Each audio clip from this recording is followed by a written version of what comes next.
Yo Nakama, c'est Tsushima, j'espère que vous allez bien. Aujourd'hui on se retrouve pour un petit top des morts les plus tristes dans les animés. Donc déjà n'oubliez pas qu'on parle de morts, donc il y a des gros risques de spoil. Alors si vous n'êtes pas à jour dans les mangas, je veux dire dans les animés, et ben ne prenez peut-être pas le risque de regarder cette vidéo, alors à moins que vous en foutez.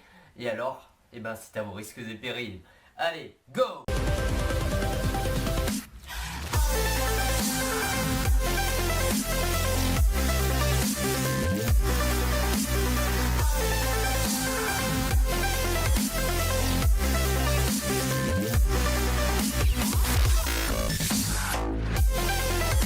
Pour la 10e place, nous nous retrouvons avec elle de Death Note. Kira arrive à faire accuser Misa des meurtres tout en faisant semblant de la protéger. Mais tout ceci est un plan organisé pour que Rem tue elle, car celle-ci veut protéger Misa. Le Shinigami se dépêcha alors de tuer Watari et enfin de tuer elle. Kira, voyant tomber elle, le récupéra et lui lâcha un sourire machiavélique avant que celui-ci ne meure. Ce que je trouve le plus triste, c'est que elle voyait Kira comme son seul ami et qu'il se fait poignarder dans le dos par cette personne.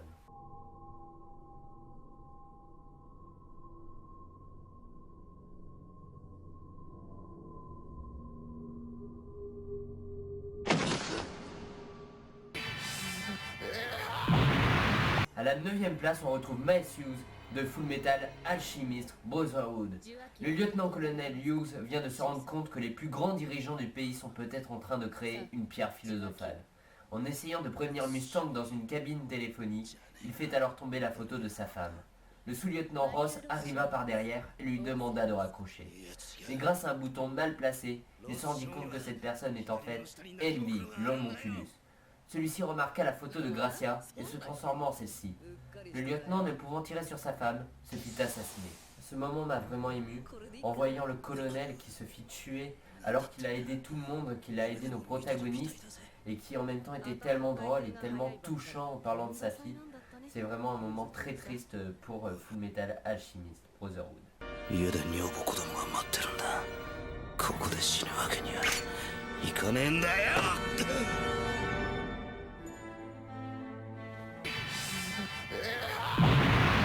Pour le numéro 8, on se retrouve avec Gin de Bleach. Gin est en train de se cacher derrière un immeuble depuis qu'il a pris le Hogyoku à Aizen. Mais il comprend très vite que la partie n'est pas gagnée. Le Hogyoku commence à s'illuminer et Aizen apparaît devant lui et lui tranche le bras. Il l'empale ensuite. Aizen balance alors le Shinigami et s'éloigne.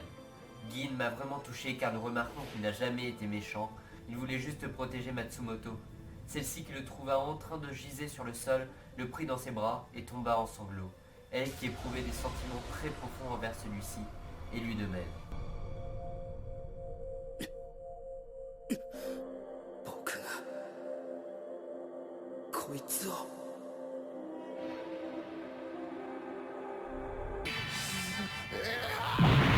Pour le numéro 7, on se retrouve avec Yuno de Mirai Nikki. Tandis que Yuno est partie vers le monde 3, elle retrouve la Yuno de ce monde pour la tuer. Yuki, alors enfermée dans un monde illusoire, arrive à sortir et arrête sa bien-aimée. Celle-ci, ne voulant pas écouter les demandes de Yuki pour le tuer, se donna alors la mort pour le laisser devenir Dieu et donc vivre. Ce passage m'a vraiment fait réaimer Yuno pour son amour à toute épreuve envers Yuki.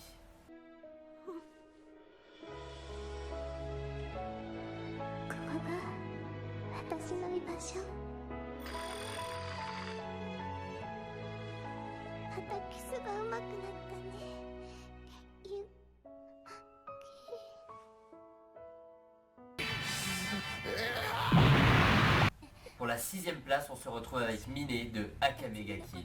Mine vient de sauver Tatsumi de l'exécution, sauf que celle-ci est affaiblie après son combat contre Budo. Tatsumi s'enfuit alors avec elle en lui disant de ne pas mourir. Mais Mine lui dit qu'elle a passé de bons moments avec lui, elle l'embrassa puis mourut. Ce personnage que je commençais à aimer et qui montrait de plus en plus sa personnalité, meurt alors qu'elle allait pouvoir enfin retrouver Tatsumi. J'étais tellement triste à ce passage et pourtant il y en a eu des morts dans Akame ga Kill.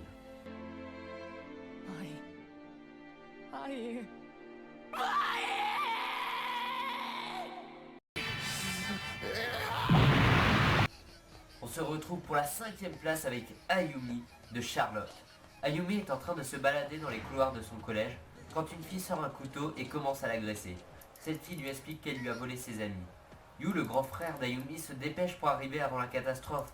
Malheureusement, le pouvoir de rupture de sa sœur s'éveilla et fit effondrer le bâtiment. Elle mourut sur le coup. Je sais que certains vont me dire « Oui, mais bon, à la fin on la revoit, sauf que sa mort a marqué beaucoup de personnes, car toutes les chances de retour nous paraissaient irréalisables. » Cette mort est aussi très triste lorsqu'on se met à la place de Yu, qui n'a pu sauver sa petite sœur.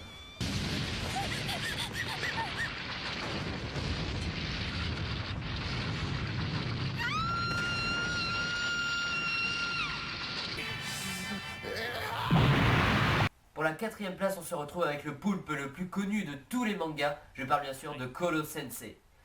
Yanagisawa et le dieu de la mort sont vaincus, et Kayano a été sauvé. Mais malheureusement, le laser de la lance céleste est toujours pointé sur Kolo Sensei. Celui-ci, ne pouvant l'éviter, demande alors à ses élèves de l'assassiner pour recevoir la récompense. Une dure décision est alors prise, et Nagisa est désigné. Après un dernier appel de classe très émouvant, et plein de larmes, Nagisa planta alors le couteau sur notre cher poulpe. C'est un moment très émouvant.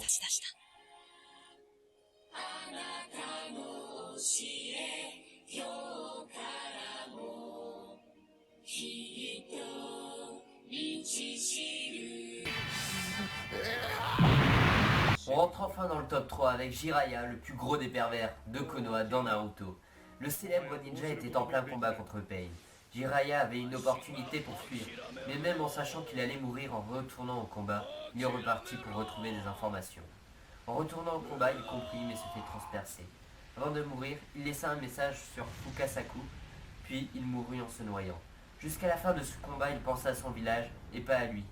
Ce personnage qui entraîna Naruto, qui était un vrai père, qui nous a fait rire et a monté son courage jusqu'à la fin.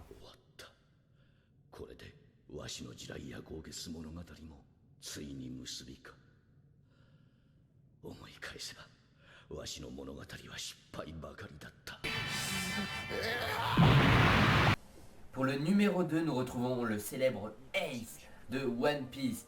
Et voici l'un des moments les plus marquants de One Piece, la mort de Ace au point ardent. Le flic qui avait enfin réussi à sauver son frère de l'exécution essaya de s'échapper avec celui-ci. Mais Ace, ne pouvant plus endurer les insultes d'Akainu envers Barbe Blanche, s'arrêta.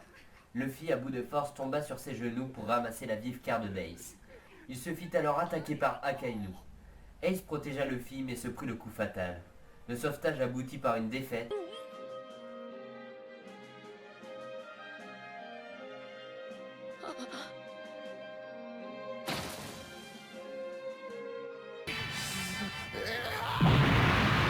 Alors, qui est notre fameux top 1 ? Nous allons parler de Sword Art Online et plus précisément de Yuki, dans le dernier art alors de SAO. Yuki vit ses derniers instants entourée de ses amis. Celle-ci les remercie pour tous les bons moments qu'elle a vécu avec eux. Mais soudain, une bonne partie des joueurs d'Aelo arrivent pour la soutenir jusqu'à la fin. Yuki, ne comprenant pas ce qui lui arrive, est tout émue. Elle dit alors à Suna de récupérer sa compétence d'épée et demande à ses autres amis de la rejoindre le plus tard possible. Elle mourit le sourire aux lèvres en se disant qu'elle n'avait pas vécu pour rien.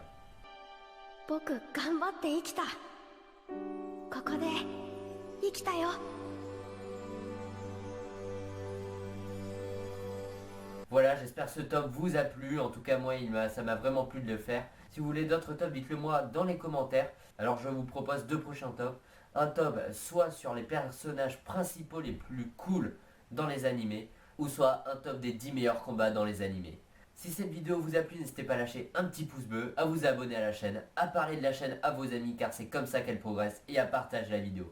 Je vous remercie pour tout ce que vous faites pour moi, et moi je vous dis tchuss les gars!